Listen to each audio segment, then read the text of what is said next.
What is up, y'all? It's your girl Sakina, and I'm back with another review. This is my review for Ready to Love. This is season 10, episode 7. After 6 months of having this show on pause, it is finally back. And you know one thing about it, when they put shows on pause in the middle of the season, it's hard for me to get back in. It's so hard for me to get back in because it's like I've detached, I've disconnected from the show. And I know Beverly Hills did that at one point, and when they did it, I didn't circle back. I didn't go back and finish the season because it's like, why did y'all do this in the first place? We don't need major breaks like that. What was the point on y'all didn't have a 6-month special that needed to be pushed out? I don't understand.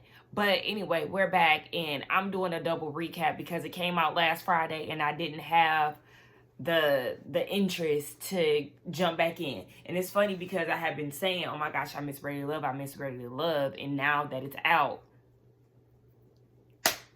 I'm dragging my feet to put the videos out. But anyway, yeah, this is gonna be a double recap, baby. It is midnight. I took a nap.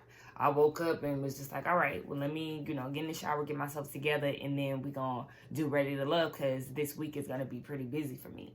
So it opens up where it left off 6 months ago on a cliffhanger where Eddie and Fritz were in the bottom.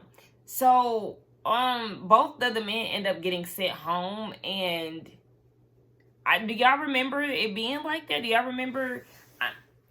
I'm kind of feeling like, usually they do, if 2 people get sent home, then 3 people are in the bottom. I don't recall a third person being in the bottom, so that's why I was so thrown off by that. But they said that basically, Fritz, he needed to go. And Eddie, I was shocked that he left that quick.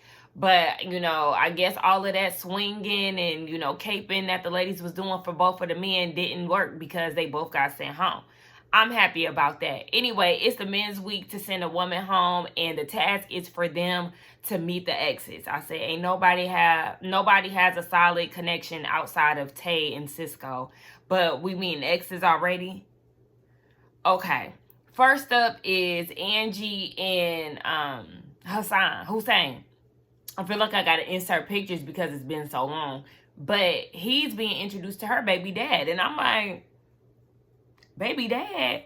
Girl, I wouldn't introduce none of these men to my baby dad up until I've actually solidified a connection with somebody after the cameras went down. Now, Angie is around the way, girl. She said she was friends with all her exes and everything else. Why you ain't put one of them? But baby daddy, it wouldn't have been, no. Because you're not about to, see my son no time soon.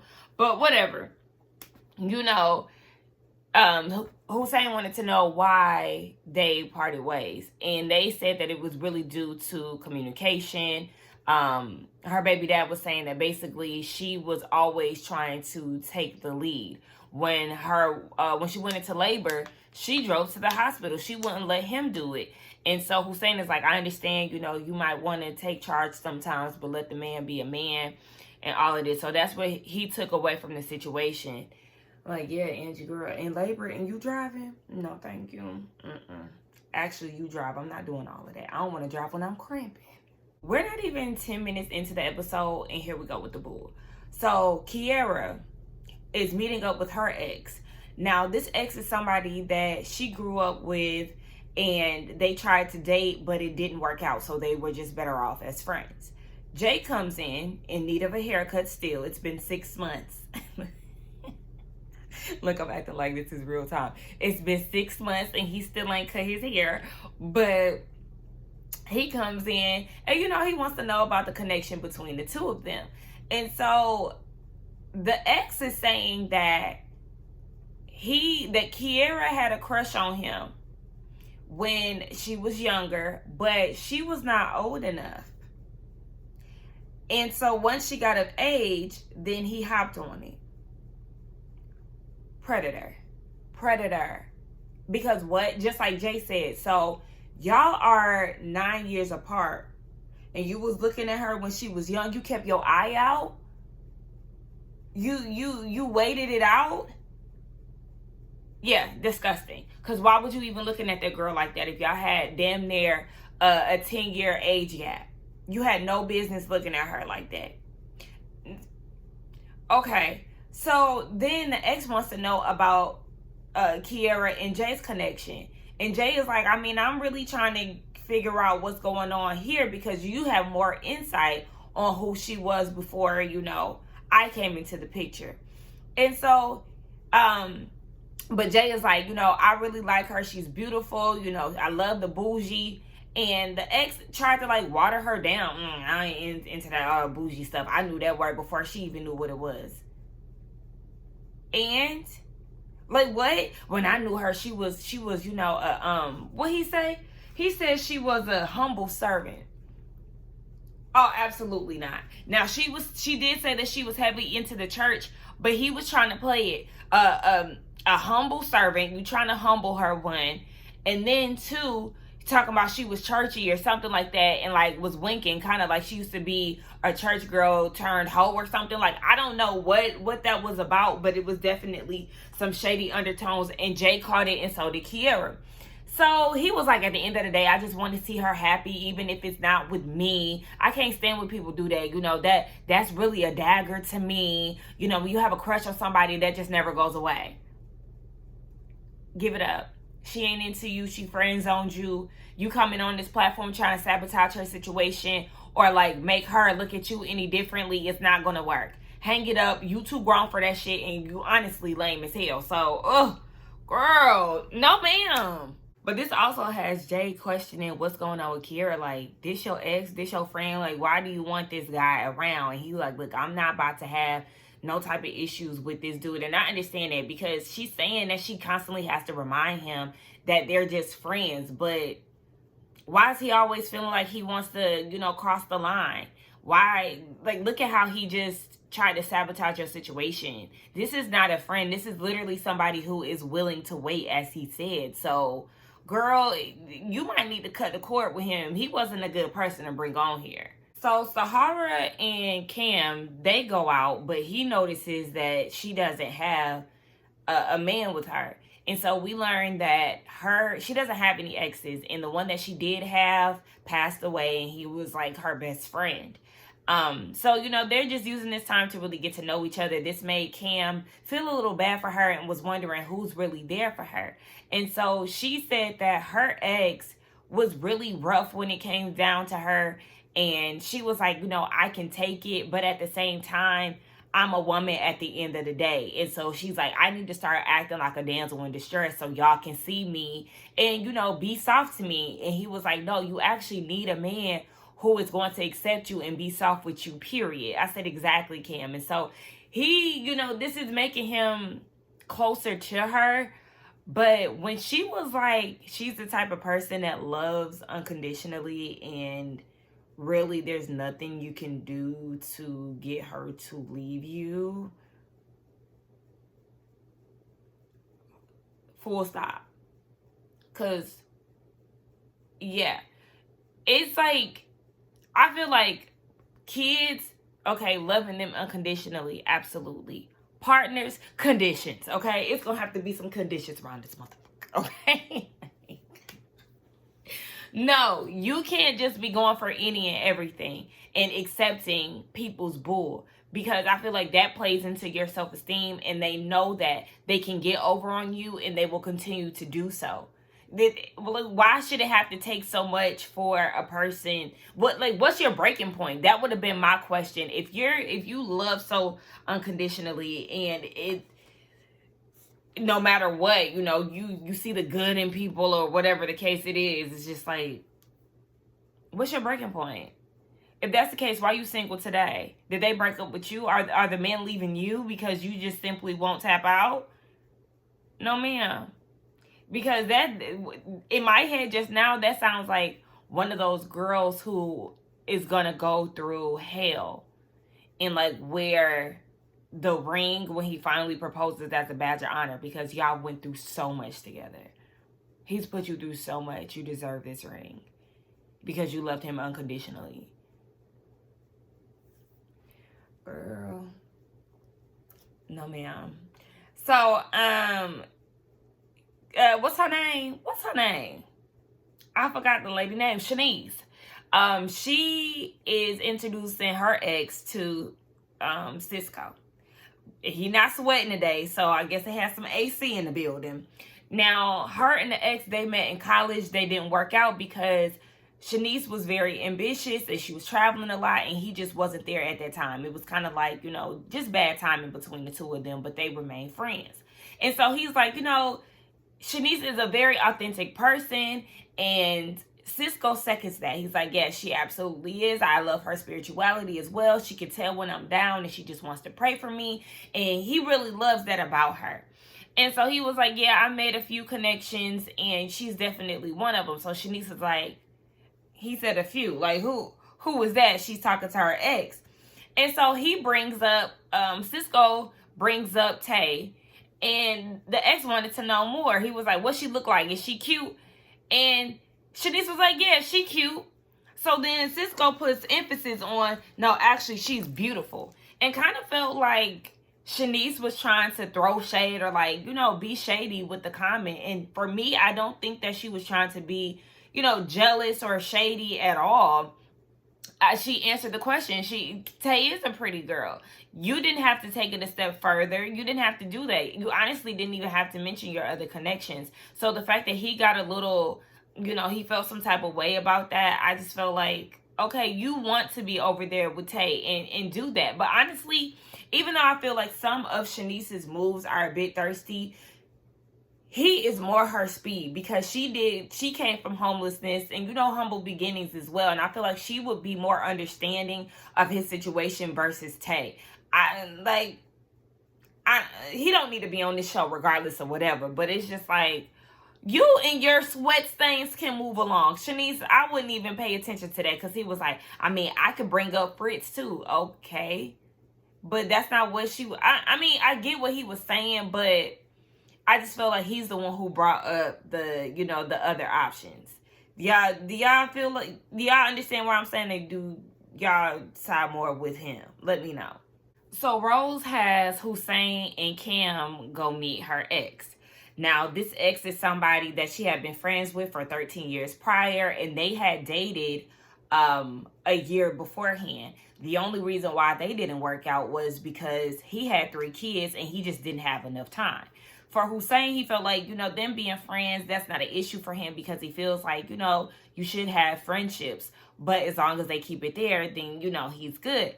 And so Cam is asking, what's the one thing that, would nag you when it came down to Rose? And he said it was more so like, for instance, if he was sick and she asked, are you good? And he's like, yeah, I'm good. But then she's like, are you sure? Or he might do a subtle move. And she like, you good? Like, she was just like too caring. And for Cam, he like, I don't know. He got a little skepticism when it came down to it. And so he wanted to know, Cam wanted to know, because remember, he's not he's not like a church person. He's not into organized religion. And so he's like, when it comes down to spirituality, is this something that you actually need from your partner? She said yes. And the ex is like, are you willing to go to church? He was like, he's not really necessarily closed off to it, but that's not really his thing. Like, you already know that's not his thing. And so the ex is like, well, are you open to donating a Sunday? And Rose is like, or, just like donating some of your time to go to church one Sunday. And Rose was like, I'm so open to it and all of that. But Cam is like, no, you're not. Like, I don't feel like you being real truthful about it. At least he's saying this in his confessional. She's not being truthful about it because she said that was an issue in the vault. Only for her to turn around and ask you for another date. And then she turns around and asks you to meet her ex. So I feel like Rose is truly wasting her time with Cam because you need a man who is spiritual, who is into organized religion, who is going to go to church and everything else, but you keep entertaining Cam and it's going against your beliefs. I don't understand that. With Hussein, he feels like this whole thing was just like a too good to be true situation. And so he needs to explore Rose a little bit further to really understand it, because the ex was definitely, painting her in a positive light, which is not, an issue. But at the same time, they really didn't hear any of the things that she may need to work on. And I feel like that's a good reason for them to be like, it needs a little bit more time. So then we get over to Taye. and she has Cisco and Khalil with her. I'm like, okay, thank you. Y'all already know that I go up for Khalil thus far. Like, I feel like he's oh, this is my headscarf. I feel like he is a good candidate out of all of the men. He just doesn't get enough play, and I don't understand that. So her exes were not available. They're all in relationships, and so she wanted to respect that. But she was like, ask me any questions that you were going to ask him. And they were like, okay, so we learned that she doesn't want to be with a man who snores. Girl, I second that because I don't play that. Cisco snores, and I said, nigga, you look like it. She said that when it comes down to handling conflict, she definitely gets defensive. See, at least she's willing to be open about her flaws in areas where she could, work or improve on. She said that something that will make her pull away is if she's not being heard. I understand that too. I'm the same way. And so then Khalil goes and asks this random question: how often did her and her ex have sex? And I was like, you ain't have to ask that. But he said, they haven't explored a sexual connection. He hopes to get there eventually. So I guess he wanted to dip his toes in the water. Now Cisco is peeping, body language and stuff. Taye is definitely leaning in more towards Khalil, and he feels some type of way about that. But he's still Team Taye at the end of the day. Yeah, she do need to be leaning in more with Khalil because I don't see it for y'all. So Cam meets up with Angie to meet her ex, and I noticed that he's went on 3 dates on this episode, and he's only gifted one person with flowers, and that was her. But he's not meeting her ex. Her ex is her baby dad, and she was like, no, this connection is too fresh. Like, we not doing that. And I respect her for that. For him, it was more like I don't understand this. He didn't really like it, especially because that was the assignment. But I'm with her. You're not about to meet the father of my child just yet. Again, she should have had one of her homies there. I think that would have been, more suitable because she's dated her exes before. So he said that he feels like she was trying to hide something, but he was like, what was the issues between y'all while y'all didn't work? And it was because he said that it didn't feel like he was needed. And that's something that he said to Hussein. So, it lines up. And Cam wants to be, a leader and needed in his relationships. And she was like, well, what's something your ex would say about you? And he said that he is a nitpicker. He doesn't really like arguing, loud arguments. And she was like, sometimes I do like to stir things up a bit for makeup sex. Now, she did say, 2 little jokes within the date that we've seen. And for him, he felt like she wasn't staying on task. He said that he's guilty of doing that in the past, but he's trying to change things and really focus on the conversation rather than turning it into something sexual. And so he kind of sees things as certain things with her, as a red flag. And I feel like Angie really is looking for any and everybody who is going to pay her attention, because she is the one who is like, why didn't you call me? Why didn't you do this? Why didn't you do that? So it's like she gonna go wherever the wind blow for real. So Deanna, somebody I totally forgot about, and Naim, Deanna, Naim, and Khalil, they go out on a date. Her ex was also a no-show because she said it's toxic. They're not on speaking terms. But if there was something that he would say about her, he would say that she's a runner. She's also a nitpicker too. And that she said that she holds things inside and she won't speak about it. And for her, it's like a 3 strikes you're out type of situation. And it made her ex feel like he was walking on eggshells around her. I said, it's funny how she holds things in. But remember, she went horseback riding with Hussein, and she was saying that she doesn't like men who don't address issues. But yet you do that in your relationship. You hold stuff in. It definitely, that was projection.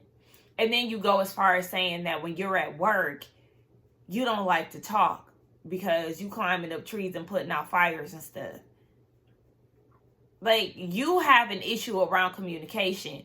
But you want your man to be picture perfect when it comes down to communicating with you. I told y'all I stopped feeling Deanna a while ago. But I'm like, girl, how that work? Not you got issues with communication, but expect the man to be on point with his. Oh, okay. So Khalil was, he was looking like that. That's a little concerning, but he feels like he came into the situation leaving out, feeling the same way. For me, I feel like she would have been knocked down a few pegs because I do appreciate the honesty. That's what I said. I like that about her and Taye. But yeah, Deanna, you got some things that you need to work on. Taye's stuff wasn't that big. Yours is kind of alarming, sis, because you don't even communicate your issues. It's just, okay, I'm taking mental notes, and the third time you do this, I'm out, huh? Great. See. So they get down to deliberation, the vault, and a lot of the women's exes were no-shows, right? For me, I feel like that's a realistic depiction, though, because really, for me, like, okay, I got an ex I can call that will probably, be okay. But really, I wouldn't want nobody to meet my ex. Like, honestly, I just wouldn't. And it's not like a secretive thing. It's just not like, baby, I don't even talk to him no more. I don't be around him. Cause what? So I feel like the ladies, like, it was very realistic. So they're going around, and I know one thing that was like a issue was the fact that Cam didn't get to meet Angie's ex, but Hussein did. He kind of looked at that like an issue. And then, where my neighbor going out? What's going on? 2 o'clock in the morning, girl. I was 1:30. What you want? Anywho, what happened? Yes, he didn't meet the ex, so Cam feels some type of way about that. What's his name? Sweat. Cisco, he started to sweat. He feels some type of way that Khalil is building a relationship with Taye. He got to keep an eye out on that. He also felt some type of way that he met Chenise's college ex and nobody from her recent past. Now listen, when he was like, he felt like there might be some issues with her, a more current ex that she doesn't want to disclose. He might be on the money, because remember her confessional, she said that this ex would be the only ex who wouldn't try to punch Cisco. I said, now hold on. Why do it take all of that violence? Girl, who do you deal with? No, ma'am. That was a red flag for me when she said that, like, what kind of man do you deal with to where they would get physical with him? I didn't understand that. But yeah, I don't know who they're going to put in the bottom. It sounds like they're going to put Angie in the bottom. And maybe Rose, because the men did feel like it was too good to be true when it came down to her. Like, they practiced a sales pitch for her. I don't know. We also didn't get to hear the opinions of the exes and what they thought about the men. I like that Jay wasn't really fooling with Kiara's ex either. Like, and yeah, nigga, you're weird. But I would have liked to hear what they thought about the men. But shit, nobody showed up. I forgot. So it was actually Angie and Chenise that was in the bottom. They ended up sending Chenise home, and Cisco was getting all emotional about it and all of that. But she was like, yeah, we good. But let's go on to the next episode. All right, so we getting into episode 8. It's the ladies' week to send a man home, and the task is to meet the guy's friends. First up is Jay and Kiara. She's meeting one of his high school friends. And so he's basically, the friend is saying that Jay is somebody who is really committed, even despite his homies trying to tell him y'all too young to be getting down like that and, being married straight out of high school, a lot of that. He was still, in a relationship. And so Kiara's thing is, yeah, y'all could have been together for 11 years and be on and off and, have all these issues and stuff. Now, the friend was like, that doesn't matter. Yes, it does matter. How committed were y'all in the relationship? Because his thing is, it doesn't matter just as long as they were trying to fight for the relationship. And I get what he was saying, but also, yes, you can't brag to me about you being in a relationship for 11 years or whatever if you was cheating for 11 years or, yeah, y'all was in and out of the relationship and all of that. Like, it had to have, like a consistent, healthy situation versus like a constant up and down. And the relationship is never just going to be perfect all around, but you know what I'm saying. So, the friend, she asked the friend about, you know, her having 2 kids, him having 2 kids, the blended family thing. Like, how would Jay act in that situation? He feel like they both would be good. It'd be like a Brady Bunch situation. They really had cute banter, Jay and Kiara. I really do like them together. I think out of all of the connections, theirs seem just more real. It's not performative to me. I don't feel like they're wasting each other's time. It seems like they're both equally into each other. Now, Cisco introduces Taye to 2 of his line brothers, and she coming in asking questions like, yeah, he said that he works good when he's in a relationship with somebody. So these are the type of questions that she's going to be asking. And so they have their conversation, and she was like, you know, our connection is very strong. You know, he had everything that I want.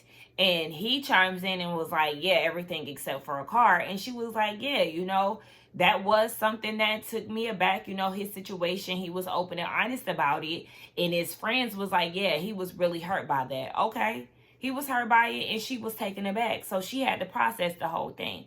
And for her, you know, she knows what she wants. She came into the process knowing what she wants. And so she's just trying to be intentional when it comes down to dating the men and all of that. But I'm like, are you really? Because again, you're dealing with a man who is not stable in his housing situation, in his transportation and things like that. And, you know, you want kids, you want to start a family at a certain point in time and all of this. And your top connection, your number one connection is somebody who is not readily available as you are, versus the connection that you have with Khalil, because she did let them know that, yes, she has a connection with Khalil currently and he is ready to go. So, you know, there is something there with that. Now, she did leave saying that he is still her top connection, but for her, it's more like a action speak louder than words type of thing. Like, yeah, your friends are caping for you. They're saying you're out here grinding and hustling. Okay, how so? But, you know, and they don't have to get into those details for the camera per se. But they're saying these things, but she has to actually see what, you know, what he does in those moments. I feel like this is just a waste of time, but okay. She has 2 other connections, actually. I forgot about Naim. Okay, but yeah. All right, Cam and his friend. It's a woman. They've been friends since school. And he has Angie, Rose, and Sahara come meet him. Baby, he got options, and Sahara don't like that. She just feels like they never really have any personal time. It's always somebody in the mix. I'm like, girl, just last week, y'all had a single date because you didn't have an ex. So I do feel like there are times where they have one-on-ones. Am I tripping? But anyway, Angie, girl, I wrote, Angie, don't piss me off. Because when she walked in and hugged that man like that, I feel like that was performative. You're doing that to put on for his friend, to make it seem like y'all really got a connection, for the friend to be like, oh, wow, she really likes you. You not slick. So, Rose wanted to know what it is about Cam that's holding him back from a relationship. The friend said it's him basically entertaining people that he know damn well he don't like. And it's because he's trying to protect their feelings. I said, yeah, I don't like that. That's an issue. Because don't fake kick it with me. I said, okay, because we know he fake kicking it with Rose and Sahara. You really fake kicking it with all of them, for real. Cam, you don't have no real strong connection here. You just, you know, you got a good personality, so I feel like that's the reason why you still around. But Rose is fake kicking it with you. You fake kicking it with Rose. You fake kicking it with Sahara. I feel like you with Sahara for pity purposes to me. Because you know that everybody is, like, a lot of the men are not looking at her in that light. And you want to be that one to show her, like, oh, yes, you know, there is somebody in here who like you, but I don't think you like her like that. I feel like if he really liked somebody else stronger, then they would be on his top. We don't even know who the hell his top is for real. But they were talking about how he's just really sweet, and Rose is like, yes, that's what I really like about him. He's a helper. I'm a helper.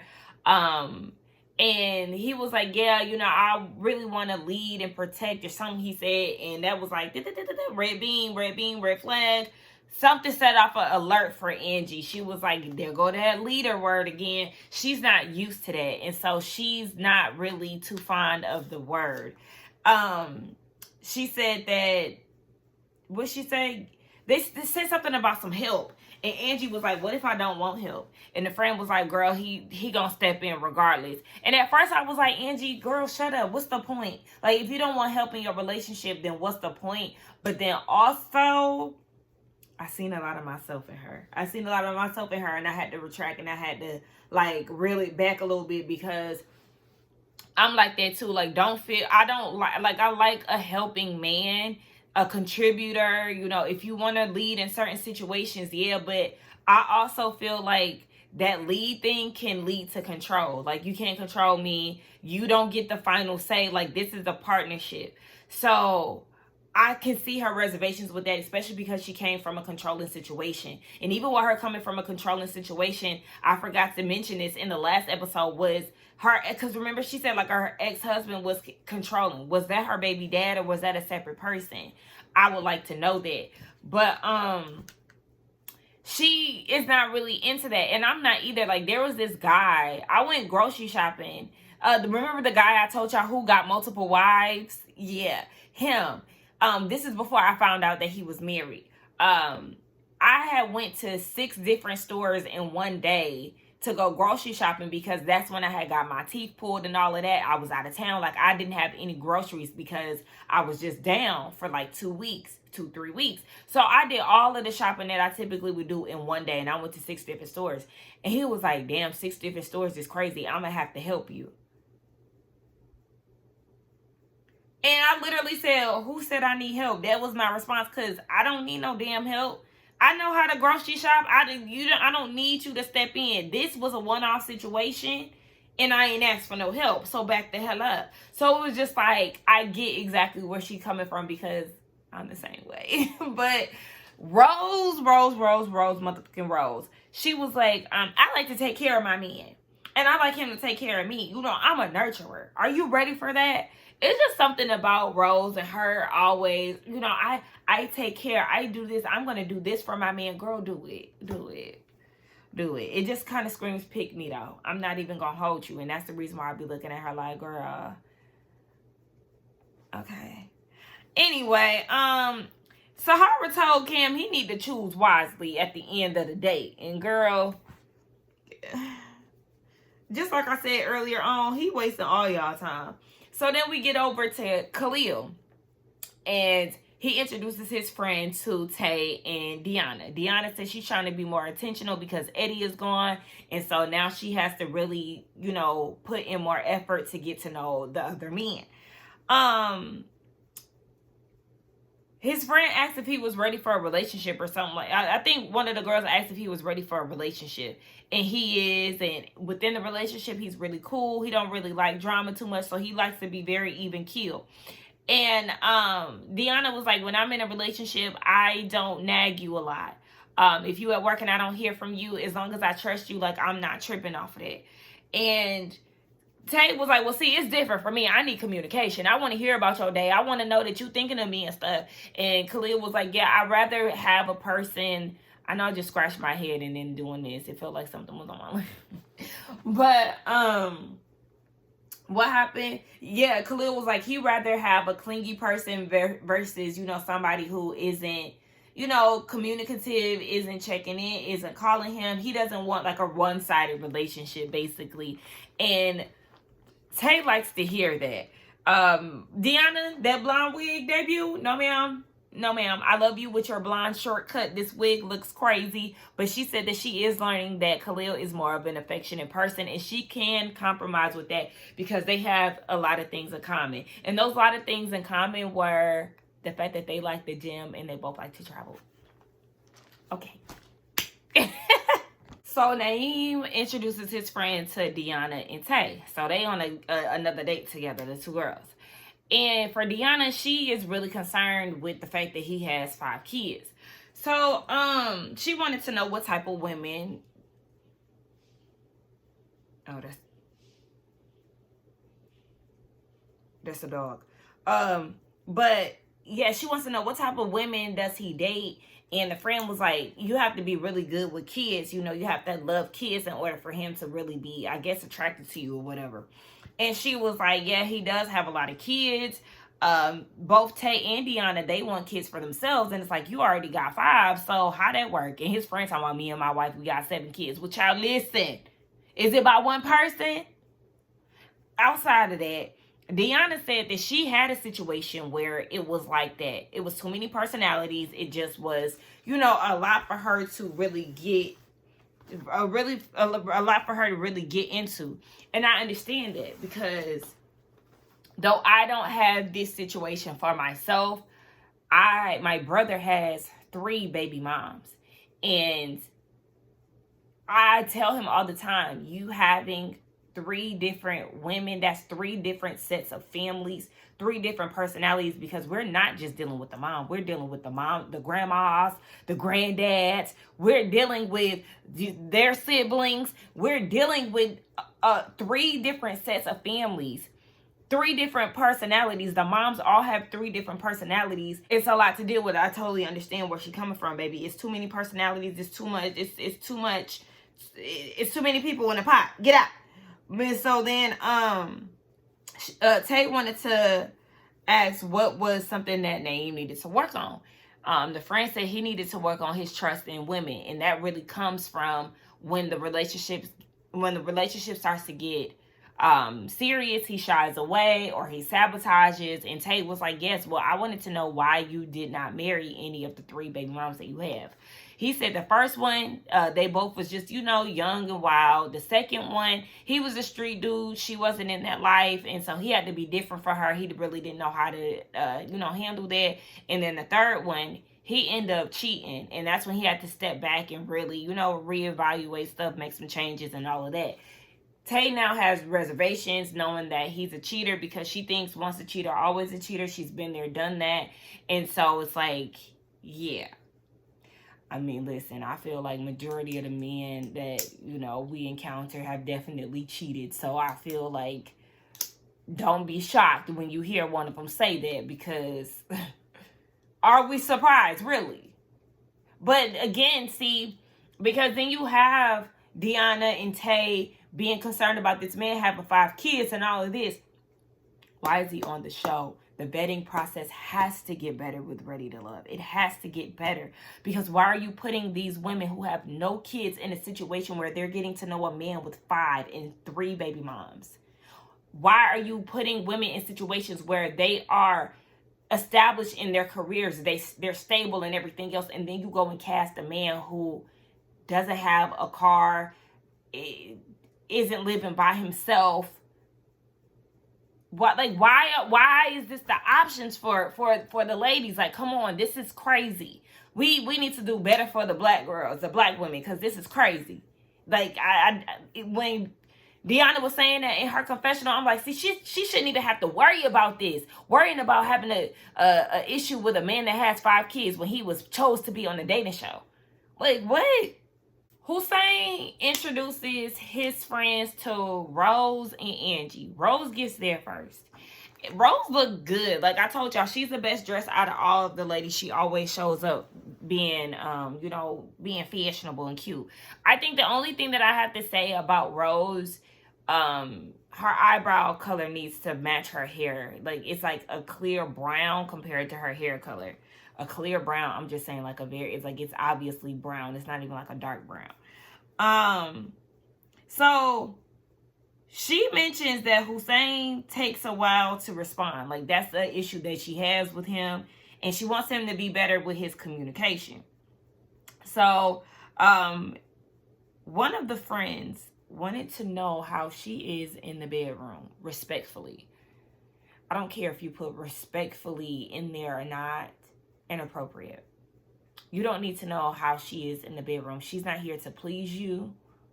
You don't need to be talking about what's going on in her bedroom when you just met her 2 minutes ago.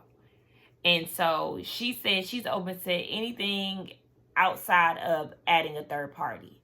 So then we find out the reason why he's asking this, because this freak hoe is polyamorous. And she was like, yeah, I don't share. Anybody who is in a polyamorous relationship, have at it. I only call him a freak hoe because you're asking this question. You're telling us about your background and how you feel like you can't find everything that you need in one person and all of that. If that's okay, but it's not about you. We're not here to get to know you. I just feel like, I'm sorry, can we hear from the other two friends? Because I don't want to hear from him. He rubbed me the wrong way the moment he asked that sexual question. And so Angie gets there and she peeps Mr. Polygamist. She was like, I know you. And come to find out she knows him because he is a professional dominant. And so she bartended one of his events before. That's how she knows him. Okay. He even went as far as trying to put all three of them together. Hypothetically, what if all three of y'all got together? I need you to stop talking immediately. I'm over it. I wouldn't have anything else to give him. So, they wanted to know more about Hussein. They said that he loves hard and fast. Rose, she loves that from him, that he loves hard and fast, because she does too, and that's one of her issues. That's one of your issues, but you love that about him. This is something that you know that is a problem for you, but you love that about him. You feel like y'all can fall fast together, basically. No, ma'am. So, she ends up she ends up leaving. And Angela, I don't even know if that's her name. I'm talking about some Angela. Angie, she is, what else would it be? Angela. Yeah, Angie. She wants to know what's, some concerns when it comes down to Hussein. One of his friends said that he has a high sex drive. That's one of his concerns. Like, what about personality flaws? Let's we have to give you niggas specifics. Personality flaws, concerns. She thinks that's hot. And I said, Angie, you hot in the twat, baby. You be making sexual references to Kim and all of that. You ready to pounce on something, okay?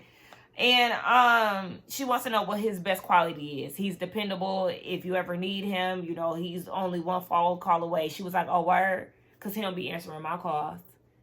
And was like, oh, okay, so this is the second time. You got Rose who said something. Angie wasn't there for that. So these two ladies are saying that you have an issue with communication. You got to tighten up with that Hussein, because you on a dating show, baby. He said he's so used to operating as a single man, he has to be more mindful of that. Angie is like, it's too late in the game for all of this, and it's a red flag for her. I understand that, but he might not be interested into you all like that. But I mean, who is he really interested in? Oh my goodness. I mean, I feel like Khalil and Hussein are the most okay guys out of all of them. But yeah, Hussein, if you're not picking up the phone, then what's good? Who are you really connecting with? You gonna have to learn how to pick it up now. Come on. He do seem extremely laid back. Tighten up. So they get down to deliberation. And the only thing that really stood out to me was Jay supposedly having this connection with Sahara. Let her tell it. Because Kiara is going on about, the good things about her and Jay's sit down with the friend, and also just how they both have never switched up on each other. We already know that they have been very much so locked in since day one. And as she's talking about it, you can see Sahara feeling some type of way, or gearing up for some bull. And she's like, oh yes, Jay, we have a connection. Y'all have a connection, but you didn't have the sit down with his friend. He didn't include you. And there were several situations where there were multiple women on one date. So you're not in the runnings, babe. And at this point, you're scrambling because you've seen that there was 3 women there with Cam. And so now you are trying to explore your options. And you think because you and Jay cracked a few jokes at the block party that he's a contender. No, he's not feeling you, boo. And Kiara know that. So Angie is feeling like Hussein's actions are not lining up with the things that he says. She has an issue with that. But she does have a connection with Cam, and Cam keeps saying, are you ready, you know, to be led or whatever? And she's like, I don't think he understand what that comes with. Like, what that, she doesn't know what it looks like for her. She's not used to that. And then it's also like her personal life. She says she's the youngest of 3. They have very old parents. I mean, she's the youngest of 11, and they have very old parents. So her phone is always ringing. Somebody's always needing something, financial advice, you know, whatever the case may be. Like, it don't stop for her. And so she's like, baby, this comes with a lot. So when you ask me, you really don't even know what you about to get yourself into. And Tommy was like, you need to have that conversation with him so he can know, you know, what it is all that you're dealing with, because she started to get emotional. I said, now I could see that you was getting emotional and you was trying to stop yourself, but I'm gonna need you to stop doing this. She kept doing this and wasn't no tears coming out. Her eyes was barely watering. Like, you know how you feel, like you feel the emotions just like about to erupt, but they don't come out. That's what it was. And it's like, girl, stop doing that, because you're not even crying, girl. So Hussein and Naim are in the bottom. They send Naim home, obviously, because he got 5 kids and don't nobody got time for that. Hussein is still in the running. They just feel like he needs to do better with his communication. He said he don't like texting. So, you know, there is that. Next week is the retreat, baby. And you know, that's what I care about. I like to see all of them under one roof. They need to take it back to resort style, okay? Because that was one of the best seasons. But it looked like it's going to be a little juicy, so I'm excited. Y'all, let's get down in the comments and talk. Let me know what y'all thought about both episodes, 7 and 8. Don't forget to like, comment, and subscribe to my channel. And I will see y'all in the next... Well, I'm going to be a little occupied this weekend. So y'all probably won't get this weekend's review until Monday. Next Monday. Just being honest. Unless I film, you know, find some time to film, but I don't know. All right. Again, like, comment, subscribe. I will see y'all in the next one. Bye.